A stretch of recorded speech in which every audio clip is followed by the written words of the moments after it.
In the twilight of the Heian period, a time marked by the elegance of courtly life, yet shadowed by the turbulence of clan rivalries, a boy was born into a world of uncertainty and ambition. Minamoto no Yoritomo emerged from the illustrious Minamoto clan, a family steeped in the martial traditions of Japan. His early life was a tapestry woven with threads of both privilege and peril, as the political landscape shifted beneath the feet of the powerful. Yoritomo was born in 1147, the son of Minamoto no Yoshitomo, who was a prominent military leader. From a young age, he was surrounded by the whispers of warriors and the clang of swords, the ideals of honor and loyalty shaping his character. However, the tumultuous atmosphere of his childhood was not merely defined by the noble pursuits of his lineage. The Minamoto clan was embroiled in a bitter feud with the Taira clan, a rivalry that would come to define Yoritomo's destiny.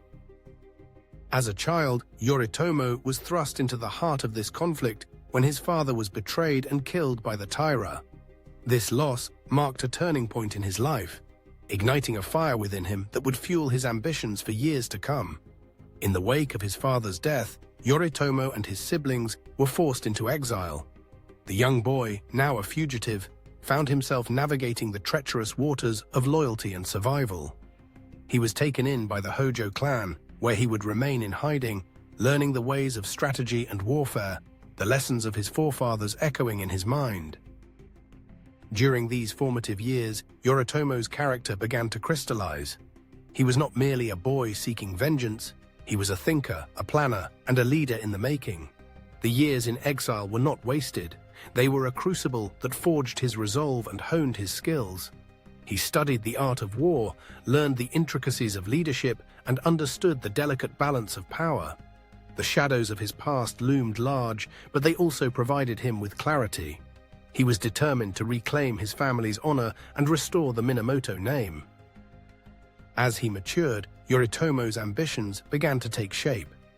He gathered loyal supporters, men who believed in his vision of a restored Minamoto clan. His charisma and strategic mind attracted warriors eager to rally under his banner. They would become his brothers in arms, bound not just by blood, but by a shared dream of vengeance against the Taira. The seeds of rebellion were sown, and Yoritomo was ready to cultivate them. The turning point came in 1180, when Yoritomo finally decided to take action. The time for waiting had passed. The time for war had arrived.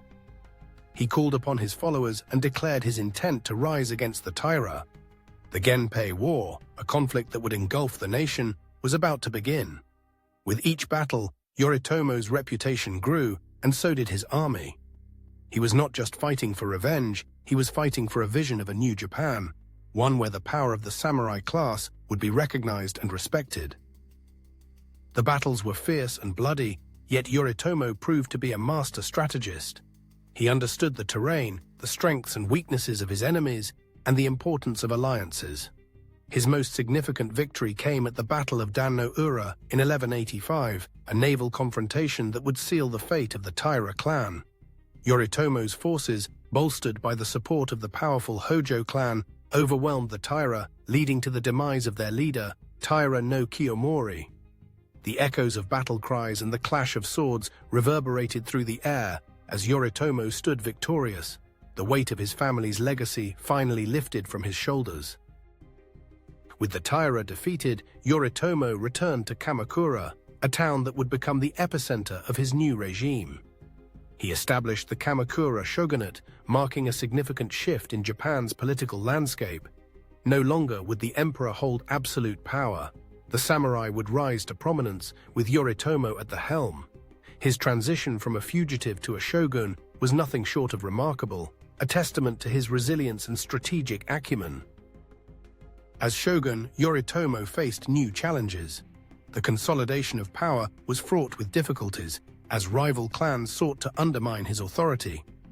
Yet he was undeterred. He implemented a series of reforms that strengthened the shogunate and laid the groundwork for a new era in Japanese history.